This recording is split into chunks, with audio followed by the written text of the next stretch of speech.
Okay, hello. So I'm going to show you something real quick here. Here are your spade connectors, right?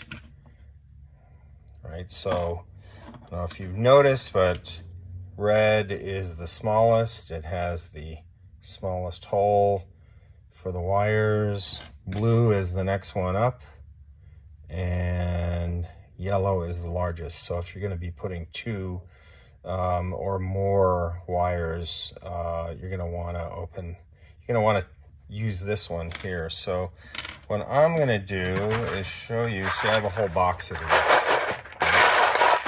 available to me whenever I need them.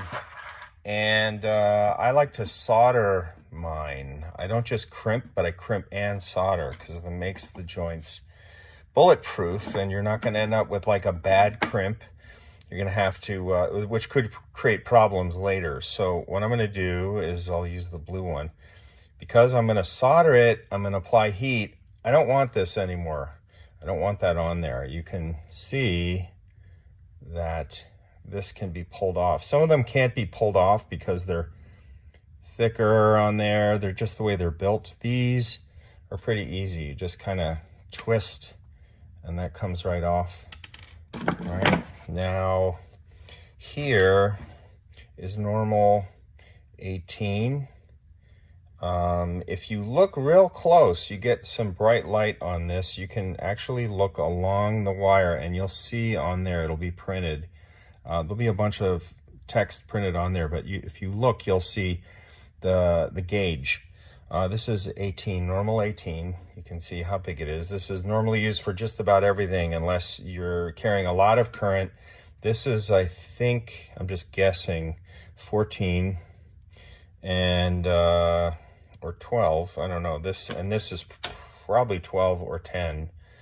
So if you're gonna be, you should match the size of the wire you're replacing for sure. That gives you an idea of the sizes. So what I'm going to show you is to crimp. You take and strip off about that much, right?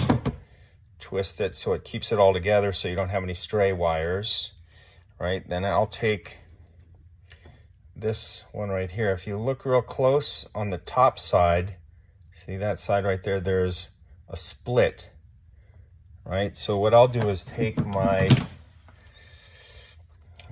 crimpers, and they have, you can see it has that nub right there, right? I'm going to put that and line it right up on that nub so it hits it right dead center. Then I take my wire. So let's see, in crimp. You can see what happens. It crushes it. And you can see right there. Now I take it in this part right here. Come on, there we go. And I compress that crimp like this. Now you can see it squeezed it. Now I take my handy dandy little magnifying man, and I put this guy in here like this, and I take my solder. Now we're just going to pretend my soldering iron is hot right now. It isn't, but we're going to just go through the motions. So I hit this. I hit the tip of the soldering iron to get the solder melted. The melted solder then flows onto the metal and heats the metal, and then the solder can get into this joint right here, into that crimp. Okay, now that crimp is not going to come undone. Now, if you don't crimp well enough and you're not soldering, it's possible that somebody could grab or something could pull on that wire and pull that crimp pull the wire right out of the crimp. That's not going to happen if you solder it. So now I take a piece of shrink. Okay, now I'm going to cut it to about that length. right? And then that shrink fits right over, whoops, come on, over that spade connector. Just leave a little bit sticking out, and then I hit it with this torch. Got to kind of go back and forth, and don't hit it too hard because you don't want it to burn the wire or burn the shrink. And sometimes if you can stand the burn, you can squeeze, ouch, you can squeeze it, see how it molds around the wire. And then what I also like to do is squeeze that terminal just a tiny bit and make it tighter, because sometimes these are a little bit loose.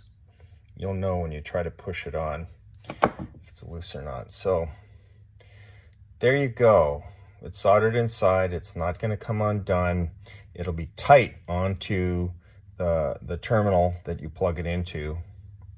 And also make sure the terminal is nice and clean before you put the spade connector on it. You can get in there with like a little jeweler's screwdriver or a little file if you have one, if you can get in there and like just kind of scrape the dirt off of it so you see nice shiny metal underneath. And that's how you should be doing this. So anyway, I hope this is helpful. I'll probably throw this up on YouTube because it's about 7 minutes now. All right, good luck.